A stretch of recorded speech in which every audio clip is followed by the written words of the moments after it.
दोस्तों, आज की कहानी में आपका स्वागत है। लेकिन कहानी शुरू करने से पहले कमेंट करके हमें जरूर बताइए कि आप हमारी वीडियो कहां से देख रहे हैं और वीडियो को लाइक करें और चैनल को सब्सक्राइब करना ना भूलें। सुबह के वक्त मेरी सास की आवाज पूरे घर में गूंज रही थी।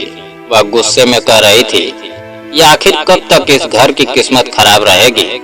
शादी को 9 साल हो गए, लेकिन बड़ी बहू की गोद आज तक खाली है।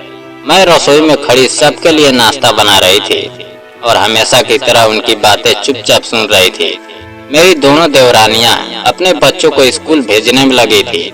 किसी का बच्चा रो रहा था तो कोई दूध पीने से मना कर रहा था।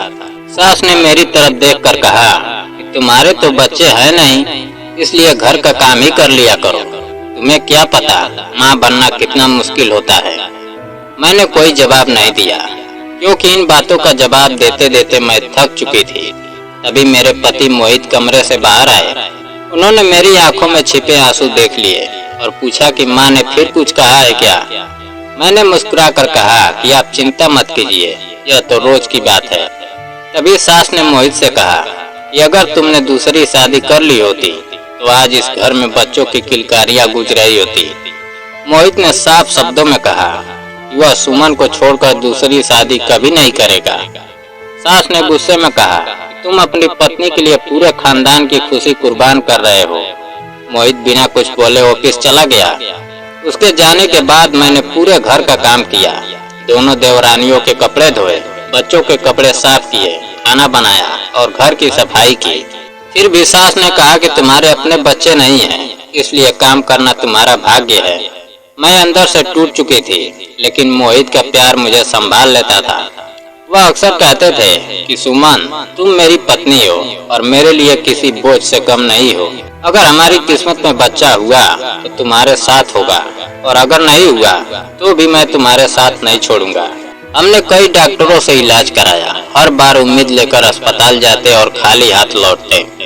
डॉक्टर कहते कि अभी उम्मीद बाकी है, लेकिन घर लौटते ही मेरी सास मुझे फिर से ताने देने लगती। एक दिन उन्होंने मुझे एक बाबा के पास ले जाने की जिद की।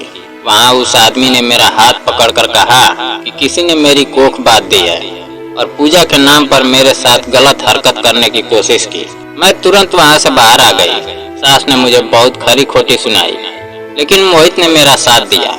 कुछ दिनों बाद घर में झगड़ा इतना बढ़ गया कि सास ने कह दिया कि अगर इतना ही बोझ लगता है तो अलग होकर रहो।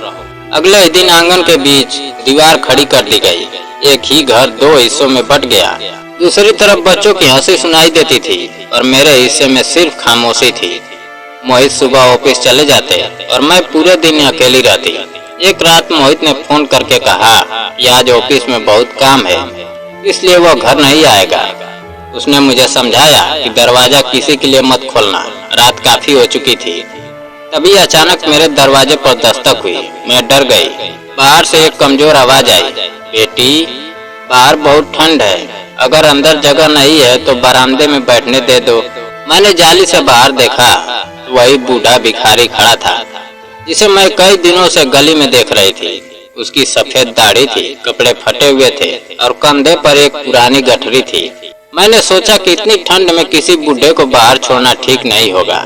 मैंने दरवाजा खोला और उसे बरामदे में बैठने दिया।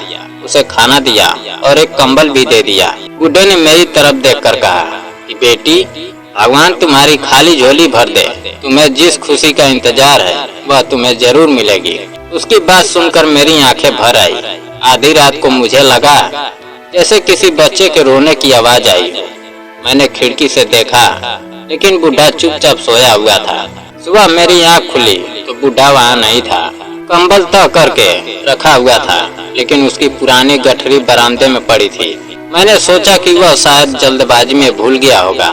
मैं गठरी उठाने के लिए आगे बढ़ी तो अचानक उसके अंदर हल्की सी हरकत हुई। मैं डर कर पीछे हट गई। फिर बहुत धीमी आवाज आई, जैसे कोई बच्चा रो रहा हो। मैंने कांपते हाथों से गठरी खोली तो मेरे होश उड़ गए। उसके अंदर कुछ महीनों का एक मासूम बच्चा गर्म कपड़ों में लिपटा हुआ था। वह ठंड से कांप रहा था। मैंने उसे तुरंत अपनी गोद में उठा लिया। जैसे वह मेरे सीने से लगा, उसकी रोने की आवाज बंद हो गई। मेरी आंखों से आंसू बहने लगे। मैं बाहर भागी और बूढ़े को खोजने लगी। लेकिन वह कहीं नहीं था। मैंने मोहित को फोन किया और पूरी बात बताई। पुलिस को सूचना दी गई। कई दिनों तक बच्चे के माता पिता की तलाश हुई, लेकिन कोई सामने नहीं आया। आसपास के लोगों ने बताया कि वह बुढ़ा कई महीनों से इस बच्चे को अपने साथ लेकर घूमता था। धीरे धीरे वह बच्चा मेरी जिंदगी बन गया। मैं उसे नहलाती थी, दूध पिलाती थी, रात में उसके रोने पर उसे गोद में लेकर बैठती थी। पहली बार मुझे महसूस हुआ कि मेरे घर में किसी की किलकारी गूंज रही है। कुछ समय बाद कानूनी प्रक्रिया पूरी हुई और वह बच्चा हमेशा के लिए हमारे साथ रहने लगा। हमने उसका नाम रुद्र रखा।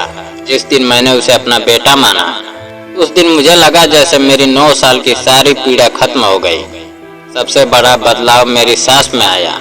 उन्होंने रुद्र को गोद में लेकर खूब रोया और मुझसे कहा कि बेटी मुझे माफ कर देना, मैंने तुम्हें बहुत दुख दिया है।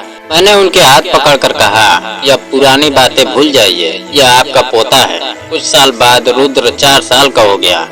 उसकी हंसी से हमारा घर भर गया। एक दिन मोहित ऑफिस से लौटे तो उन्होंने बताया कि उनकी मुलाकात एक ऐसे व्यक्ति से हुई जिसने उस बुढ़े भिखारी की पूरी कहानी सुनाई। असल में वह बुढ़ा कोई साधारण भिखारी नहीं था। उसका बेटा और बहू एक सड़क हादसे में मर गए थे।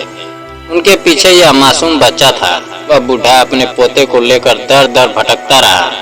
उसे डर था कि अगर उसने बच्चे को गलत हाथों में दे दिया तो उसका भविष्य बर्बाद हो जाएगा। इसलिए वह ऐसे इंसान की तलाश कर रहा था जो बिना किसी स्वार्थ के उसके बच्चे को अपना सके। आखिरी दिनों में वह एक सहायता केंद्र पहुंचा था। मरने से पहले उसने वहां बताया कि उसने अपने पोते को एक ऐसी औरत के घर छोड़ दिया है जिसने कड़कड़ाती ठंड में एक अनजान बुढ़े को खाना दिया, कंबल दिया और बरामदे में जगह दी। उसने कहा था कि जिस औरत के दिल में एक अनजान इंसान के लिए इतनी दया है, वह मेरे पोते को कभी अकेला नहीं छोड़ेगी। यही मेरी आखिरी उम्मीद है। यह सुनते ही मैं फूट फूट कर रोने लगी। मुझे समझ आ गया कि उस रात मेरे दरवाजे पर सिर्फ एक भिखारी नहीं आया था, वह एक दादा था जो अपनी जिंदगी की आखिरी जिम्मेदारी पूरी करने आया था। उसने अपनी सबसे कीमती अमानत मेरे हवाले कर दी थी। उस दिन मैंने जाना कि इंसान की छोटी सी भलाई भी कभी कभी पूरी जिंदगी बदल देती है। आज रुद्र बड़ा हो चुका है और जरूरतमंद लोगों की मदद करता है। सर्दियों में वह गरीबों को कंबल देता है और भूखे लोगों को खाना खिलाता है। जब भी मैं उसे किसी मजबूर इंसान की मदद करते देखती हूँ तो मुझे लगता है कि उस बूढ़े बाबा की आत्मा कहीं दूर बैठकर अपने पोते को देखकर मुस्कुरा रही होगी। इसलिए अगर कभी आपके दरवाजे पर कोई मजबूर इंसान आए तो उसे सिर्फ उसकी गरीबी से मत पहचानिए। हो सकता है वह आपकी जिंदगी बदलने वाली कोई ऐसी वजह लेकर आया हो जिसकी आपने कभी कल्पना भी ना की हो। क्योंकि इंसानियत से किया गया छोटा सा काम भगवान के घर में कभी छोटा नहीं होता। कभी कभी एक रोटी किसी की भूख मिटाती है, कभी एक कंबल किसी की जान बचाता है और कभी एक छोटी सी दया किसी सुनी जिंदगी को हमेशा के लिए खुशियों से भर देती है।